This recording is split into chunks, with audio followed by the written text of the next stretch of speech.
Bien, mesdames et messieurs, je vous propose de commencer en saluant tout d'abord monsieur le préfet de Saône-et-Loire qui nous fait l'honneur et le plaisir d'être à nos côtés pour introduire cette soirée qui va vous être présentée plus en détail. Saluer monsieur le président de l'URPS et toute l'équipe qui, avec ses partenaires, et sous l'accompagnement de l'Agence régionale de la santé que je représente en tant que directeur général, a organisé cette manifestation dont je comprends qu'elle est à la fois en présentiel et à distance.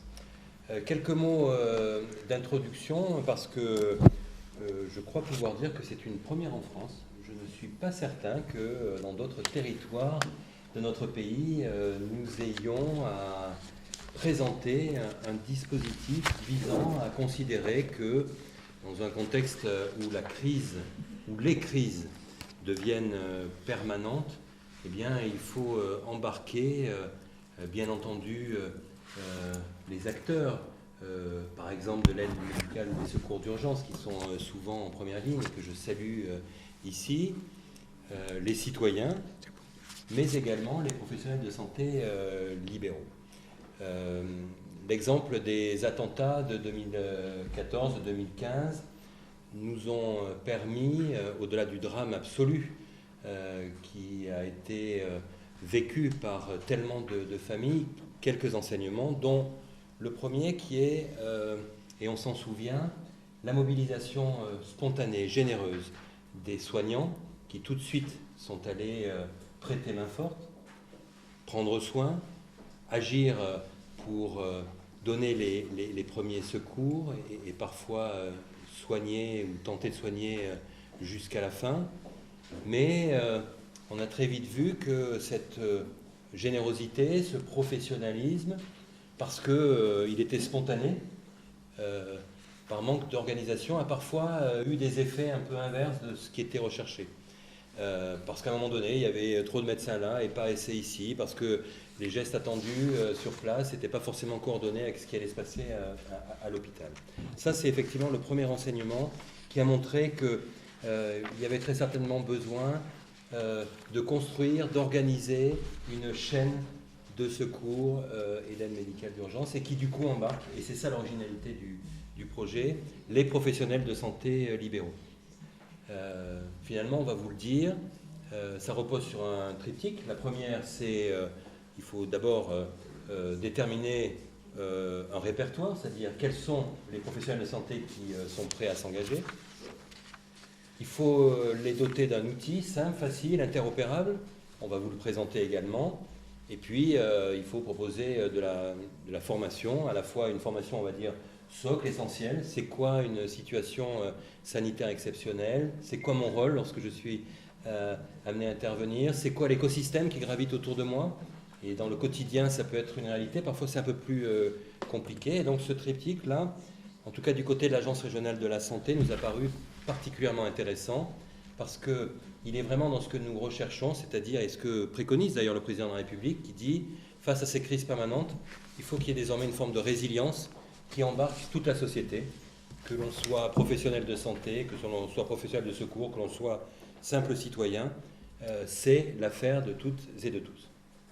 Alors ce projet, il est extrêmement intéressant parce qu'il va être très concret, et Monsieur le Préfet, on a la chance de pouvoir le tester, de l'expérimenter sur une partie du département de Saône-et-Loire, hein, vous allez nous l'expliquer.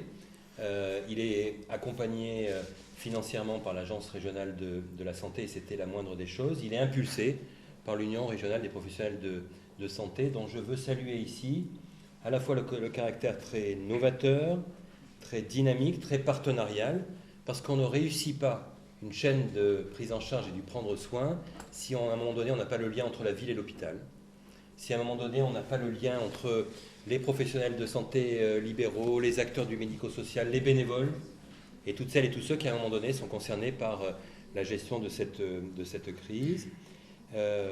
C'est un enjeu important parce qu'on va être amené à continuer à être en veille, hein, la Coupe du Monde, les Jeux Olympiques, et d'une façon générale, une société dont on voit bien que la crise est très certainement installée structurellement avec les multiples facteurs qu'on connaît et qui nous oblige finalement à plus être dans une réflexion qui serait de dire la crise c'est comme un interrupteur, hein, tantôt elle est là et on met le bouton sur 1, tantôt elle est terminée, on met le bouton sur 0. Elle est plutôt de plus en plus avec une échelle qui s'étend d'une partie de veille, et les professionnels de santé libéraux ont aussi un rôle dans ce domaine, hein, en étant des sentinelles, une partie d'action et puis après une partie d'évaluation, et on sait que certaines crises sont très longues. Donc vraiment bravo pour cette très belle initiative.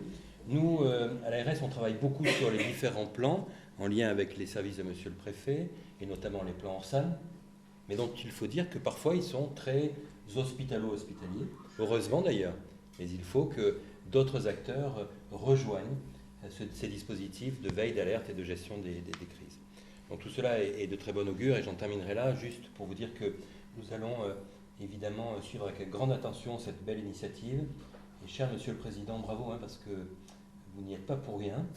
Il y a aussi la société française, la société de médecine française de catastrophe qui doit être présente en visio, et qui va nous donner une forme de label également, hein, aux formations qui sont mises en place, et considérer finalement que ce lien ville-hôpital, cette articulation avec l'ensemble des acteurs, l'implication des professionnels de santé libéraux est très certainement une des conditions de réussite d'une gestion de crise qui soit la plus efficiente possible. Je ne vais pas en dire plus long parce que vous avez quelques diapositives, je crois, de présentation, et puis je pense que M. le Préfet aura le loisir de pouvoir m'en donner compte. Volontiers. Merci en tout cas.